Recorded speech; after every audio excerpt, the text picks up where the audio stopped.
देश का एक बहुत बड़ा इकोनॉमिक रिफॉर्म्स है और जीएसटी के हमारी सरकार लगातार प्रयास कर रही है कि जीएसटी को स्मूथलेस और यूजर फ्रेंडली बनाया जाए। जीएसटी का contributions day by day increase हो रहा है और जैसा कि हम जानते हैं कि इकोनॉमिक ग्रोथ के लिए बहुत अच्छा रोल प्ले कर रहा है और we can say GST is important pillar of the Indian economy. इसके अलावा मैं अभी ये शेयर करना चाहूंगा, रिसेंटली गवर्नमेंट ने जीएसटी एमनेस्टी स्कीम लाई है। क्या है ये GST amnesty scheme? GST amnesty scheme को सेक्शन 128A के थ्रू इंट्रोड्यूस किया गया है। अ, क्या हो रहा था कि इनिशियल 3 इयर्स 17-18, 18-19, 19-20 के बहुत सारे लिटिगेशन के मामले पेंडिंग थे। इसको टेक केयर करने के लिए, लिटिगेशन के मामले को रिड्यूस करने के लिए सरकार ने जीएसटी एमनेस्टी स्कीम लाई है। इसमें अगर रजिस्टर्ड टैक्स पर्सन जो एलिजिबल है, कंप्लीट टैक्स का अगर पेमेंट कर देता है तो उसको कंप्लीट पेनल्टी एंड इंटरेस्ट का वेवर है। ये एक बहुत बड़ा वेलकम स्टेप्स है और रजिस्टर्ड टैक्स पर्सन के लिए बहुत अच्छी चीज है। अगर जो एलिजिबल टैक्स पेयर है उसका फायदा उठा सकते हैं। इसके अलावा मैं ये शेयर करना चाहूंगा, इससे लिटिगेशन के मामले भी बहुत रिड्यूस होंगे। इसके अलावा अगर डिजिटलाइजेशन की बात की जाए तो ई इनवॉइसिंग, ई वे बिल और अदर्स चीज भी जीएसटी डिजिटल माध्यम से आ रही है, जो कि एक सरकार का पूरा संदेश है डिजिटल माध्यम के थ्रू जीएसटी को लेकर।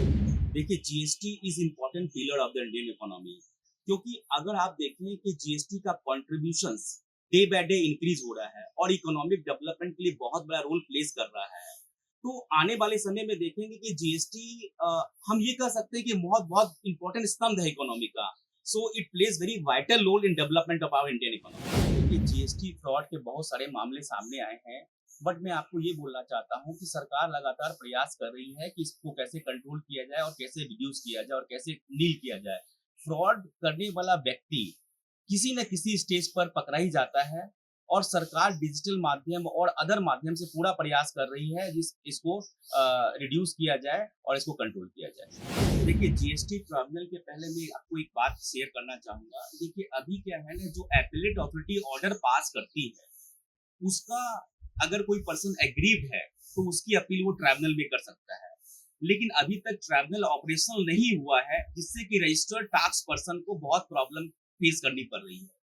तो हमारा ये मानना है, जैसा कि हम समझ पा रहे हैं कि ट्रिब्यूनल ऑपरेशनल फाइनेंशियल ईयर 2025 के एंड तक हो जाएगा।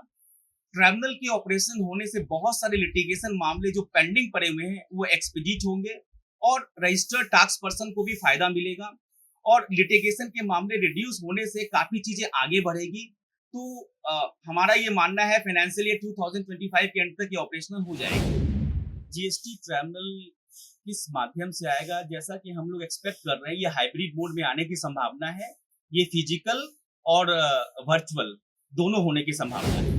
देखिए, मैं जीएसटी मैन के नाम से जाना जाता हूँ या अदर नाम से जाना चाहता हूँ, ये मेरे को फर्क नहीं पड़ता। मेरे माइंड में ये जरूर है, अगर रजिस्टर्ड टैक्स पर्सन की कुछ क्वेरी है तो I am available to answer it.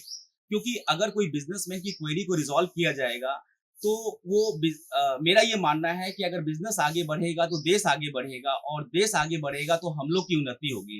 So I am available to answers any query across India.